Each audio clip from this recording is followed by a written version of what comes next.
Je profite de cette occasion aussi pour remercier les parlementaires groupe Amitié France-Chine. Ainsi, Son Excellence, l'ambassadrice du Ghana, Son Excellence, l'ambassadeur du Liban, les membres des corps diplomatiques d'Algérie, d'Iran, d'Irak, du Maroc, du Pakistan, du Suède et du Vietnam. Mesdames et messieurs, l'histoire ancienne de la Chine reflète un sentiment de méfiance depuis longtemps envers les étrangers. Les stratèges chinois disent que le temps est venu pour la géoéconomie d'entrer dans les problèmes géostratégiques. La demande chinoise pour le pétrole étranger et la nécessité d'une route de transport d'énergie sécurisée ont poussé la Chine à adopter une stratégie concentrée au développement et à l'expansion des infrastructures telles que la construction de passerelles, le soutien des installations militaires, l'amélioration des installations de transport et plus encore. L'initiative Nouvelle route de la soie permettra à la Chine d'être au sommet de la route du commerce mondial et de faciliter ses relations avec l'Europe, le partenaire commercial le plus important. La stratégie de Pékin est un élément clé pour établir son ordre international et équilibrer la balance face à la suprématie de l'Amérique. Cette initiative palliera la vulnérabilité stratégique pour le commerce et la sécurité énergétique de la Chine. Elle permettra d'assurer et améliorer ses voies d'approvisionnement en pétrole en provenance du Yémen, du Moyen-Orient, d'Afrique et de la Russie.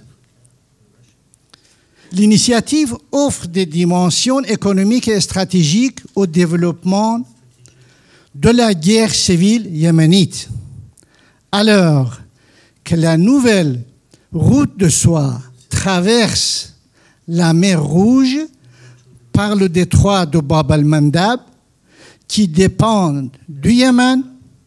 C'est l'importance de la proximité du Yémen avec la Corne de l'Afrique, considérée comme une empreinte économique conséquente de Pékin, qui fait que sa position dans le port d'Aden devient un lieu stratégique d'accès au canal de Suez.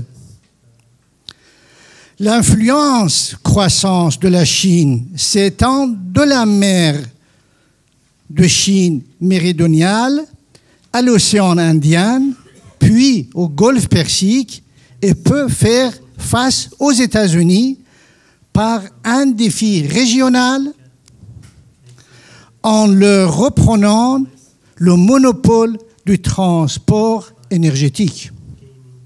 Cela pourrait être une occasion pour les États-Unis d'utiliser la marine chinoise pour pour assurer la sécurité de la région.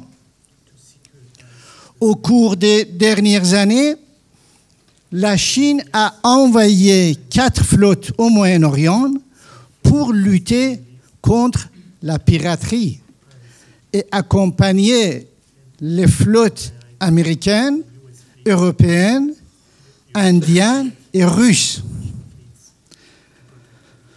Les relations entre la Chine et les États-Unis peuvent être considérées comme les relations les plus complexes et les plus controversées et parfois très contradictoires.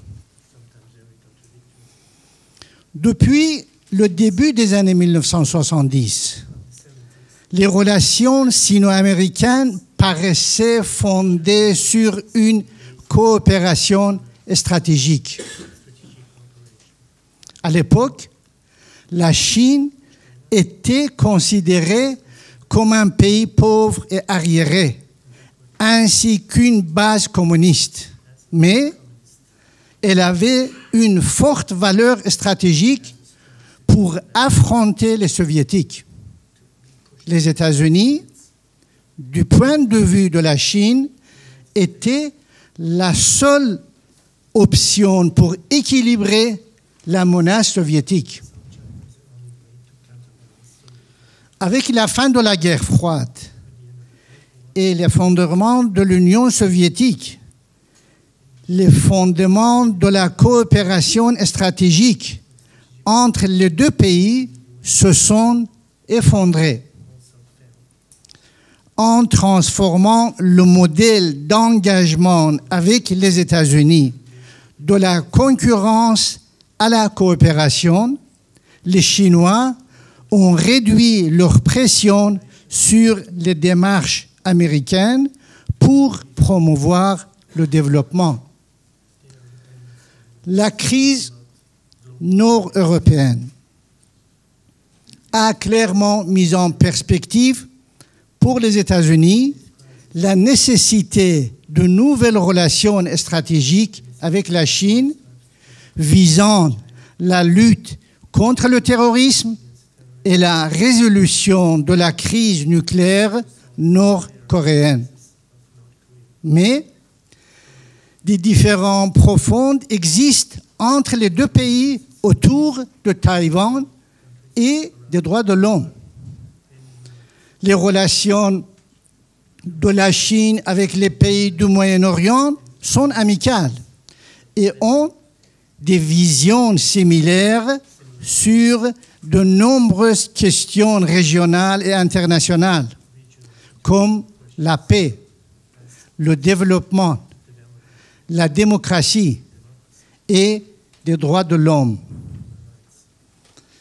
La sécurité du Golfe Persique impacte directement le transport d'énergie vers la Chine. La présence de l'armée américaine dans la région est agréable à la Chine.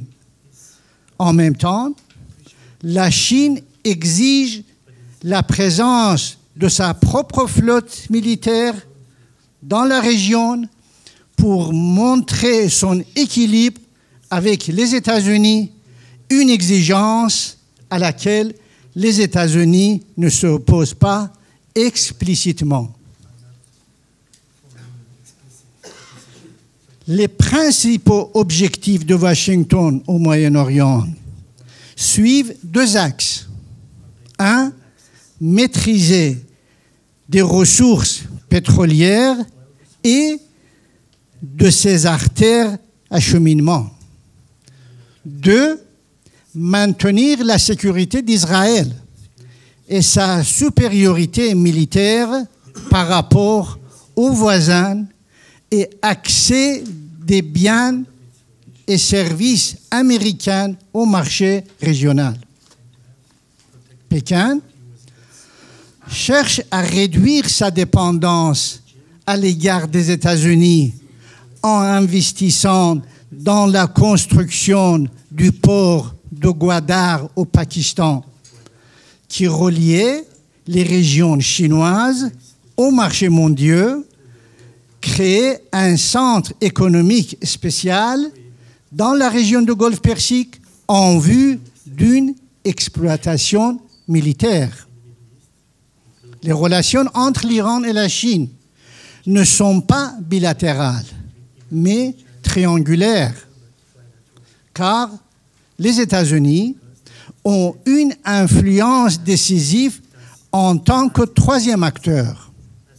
Au lendemain de la révolution islamique, l'Iran, sous pression croissante des États-Unis, a progressivement développé ses relations avec la Chine. D'ailleurs, la Chine est aujourd'hui l'un des principaux obstacles à l'Occident pour imposer des sanctions et de nouvelles pressions sur Téhéran. La Chine et la Russie sont en fait des pôles d'ouverture de l'Iran sur le monde extérieur. Les entreprises chinoises participent activement en Iran, non seulement au commerce des produits manufacturés, mais aussi aux investissements réciproques dans le pétrole et le gaz. Certains affirment que la Chine montre son mécontentement du soutien des États-Unis à la question de Taïwan en collaboration avec le programme nucléaire iranien. La Chine a soutenu politiquement Israël durant près de 4 décennies. Dans ses relations avec Israël, a visé l'acquisition de technologies de pointe dans divers domaines, en particulier militaires. Tel Aviv a également collaboré avec Pékin dans la structure militaire. Durant plus de 20 ans, environ 10 ans avant l'établissement des relations diplomatiques entre les deux pays. Du point de vue de Pékin, Tel Aviv est un bon partenaire pour le transfert de la technologie militaire occidentale, en particulier dans les transferts aériens et les missiles. Le transfert de technologie d'ingénieurs, de chasseurs bombardiers, les satellites de communication et d'espionnage, les instruments d'optique et les refroidisseurs nécessaires à la technologie des missiles et l'énergie solaire sont des besoins croissants que la Chine peut obtenir que d'Israël. Israël a également mis en œuvre la construction d'îles artificielles, l'approvisionnement en eau, la production de l'énergie propre, le développement agricole dans diverses régions de la Chine, en particulier dans les États musulmans, jouit d'une position très active et influente. Les États-Unis ont toujours été préoccupés par le fait qu'Israël transfère sa technologie militaire avancée vers la Chine. Et la Chine, à son tour, transfère ces technologies de pointe vers les pays soi-disant interdits de l'axe du mal.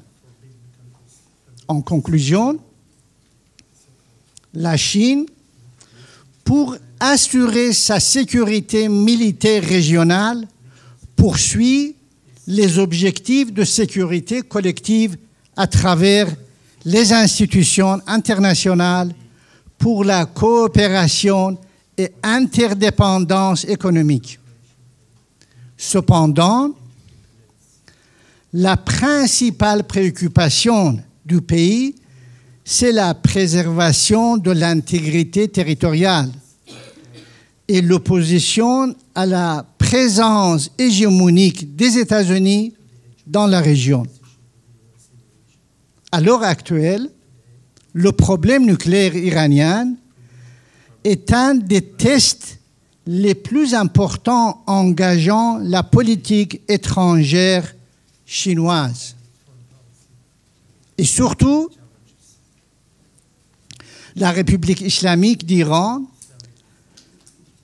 les pays du Moyen-Orient, les grandes puissances, les États-Unis sont particulièrement sensibles à cette politique chinoise et la Chine, consciente de ses sensibilités, cherche à obtenir des concessions des parties et à gérer avec justesse en même temps la crise avec l'Occident et à maintenir sa place face aux problèmes nucléaires de l'Iran.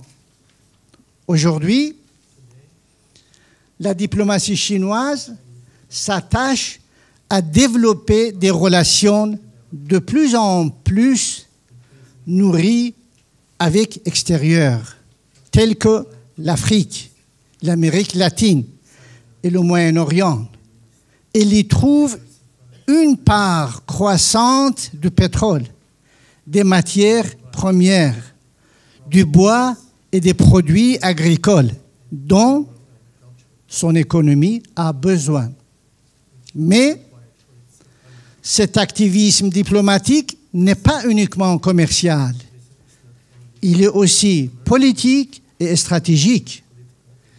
Il est destiné à consolider le statut de très grande puissance de la Chine et son image de seul pays capable de véritablement rééquilibrer sur tous les plans, y compris idéologique et culturel, la domination américaine. Je vous remercie de votre attention.